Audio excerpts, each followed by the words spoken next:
ఇక నల్గొండ జిల్లాలో graduates polling ప్రశాంతంగా కొనసాగుతోందంటున్నారు కలెక్టర్ హరిచందన. పోలింగ్ ముగిసిన తర్వాత బ్యాలెట్ బాక్సులను నల్గొండ శివార్లోని దుప్పలపల్లి గోదాంకు తరలిస్తామంటున్న కలెక్టర్ హరిచందనతో మా ప్రతినిధి Chandrasekhar face to face. Nalgonda, Khammam, Warangal పట్టభద్రుల ఎమ్మెల్సీ ఉప ఎన్నిక పోలింగ్ ప్రశాంతంగా కొనసాగుతుంది. 8 గంటల నుంచి కూడా పోలింగ్ కొనసాగుతుంది. అయితే ఈ పోలింగ్ సరళిపై మాట్లాడడానికి మనతో ఇటు ఉప ఎన్నికల రిటర్నింగ్ అధికారి, అదేవిధంగా నల్గొండ కలెక్టర్ హరిచందన దాసరి ఉన్నారు. మేడం చెప్పండి, ఎలా కొనసాగుతుంది ప్రశాంతంగా? ఇటు ఉమ్మడి జిల్లాతో పాటు ఇటు మొత్తం 12 జిల్లాల్లో కూడా ఎలా ఉంది పరిస్థితి? ఆల్ డిస్ట్రిక్ట్స్, ఆల్ 12 డిస్ట్రిక్ట్స్లో ప్రశాంతంగా 8 o'clockకి స్టార్ట్ అయిందండి ఓటింగ్. అండ్ అన్ని చోట్ల పీస్ఫుల్గా జరుగుతోంది. సో ఈసారి వెదర్ కూడా ప్లెజెంట్గా ఉంది కాబట్టి we're hoping lot of voters will come and vote. మనం చూస్తే కొంచెం మావోయిస్టు ప్రభావిత ప్రాంతాల్లో, ములుగు లాంటి జిల్లాలో అక్కడ ఏమైనా ప్రత్యేకంగా అదనపు సమయం ఇచ్చారా, లేదంటే అదనపు భద్రత ఎలా ఉంది మేడం? అన్ని చోట్ల కూడా సఫిషియంట్ పోలీస్ ఫోర్స్ డిప్లాయ్ అయ్యారు.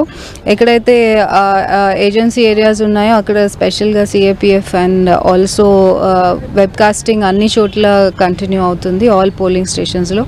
సో ఏ విధమైన ప్రాబ్లం లేకుండా చూసుకుంటున్నాం. దీనికి ఓటు హక్కు వినియోగించుకోవడానికి ఓటర్ నుంచి, పట్టభద్రుల ఓటర్ నుంచి ఎలాంటి ఐడి కార్డ్స్ అనుమతిస్తారు?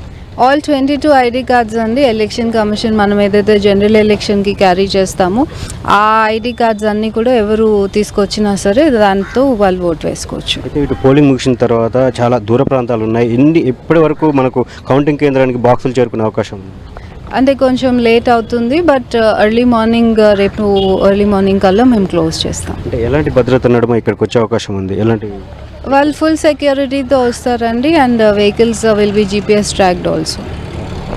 సో ఇది చూడవచ్చు మనం. మొత్తానికి మాత్రం పట్టభద్రుల ఎమ్మెల్సీ ఉప ఎన్నికకు సంబంధించి పూర్తిస్థాయి ఏర్పాట్లు చేశామని, అదేవిధంగా ఏదైతే ఇటు సమస్యాత్మక ప్రాంతాలను అక్కడ అదనపు భద్రతను మోహరించామని, ప్రత్యేక బలగాలు కూడా మోహరించామని, మొత్తం 12 జిల్లాల్లో కూడా పోలింగ్ ప్రశాంతంగా కొనసాగుతుందని చెప్పి ఎన్నికల రిటర్నింగ్ అధికారి IAS దాసరి హరిచందన్ చెప్తా ఉన్నారు. అదేవిధంగా సాయంత్రం పోలింగ్ ముగిసిన తర్వాత 4 గంటలకి పోలింగ్ ముగిసిన తర్వాత అన్ని ప్రాంతాల నుంచి కూడా GPS ట్రాక్తో పాటు ఎస్కాట్లో ఇటు ఏదైతే ఇటు హోల్ బాక్సులు ఉన్నాయో బ్యాలెట్ బాక్సులు అన్నీ కూడా జిల్లా కేంద్రం, నల్గొండ జిల్లా కేంద్రం శివార్లో ఉన్నటువంటి దుప్పలపల్లి గోడౌన్స్లోకి ఈ మొత్తం కూడా తరలిస్తామని చెప్పి కూడా చెప్తా ఉన్నారు. అక్కడ తగిన విధంగా అంటే రేపు ఉదయం వరకు కూడా, అంటే సుదూర ప్రాంతాలు ఉన్నాయి, నల్గొండ వరకు చేరుకోవాలి, ములుగు అదేవిధంగా ఇతర ప్రాంతాల నుంచి కూడా రావాల్సి ఉంటుంది. కాబట్టి రేపు ఉదయం వరకు కూడా ఈ పోలింగ్ బాక్సులన్నీ కూడా, బ్యాలెట్ బాక్సులన్నీ కూడా ఇటు జిల్లా కేంద్రం శివార్లో ఉన్నటువంటి కౌంటింగ్ కేంద్రం స్ట్రాంగ్ రూమ్లకు చేరుకుంటాయని చెప్పి కలెక్టర్ చెప్తా ఉన్నారు. కెమెరా పర్సన్ వెంకన్నతో చంద్రశేఖర్, 10 TV,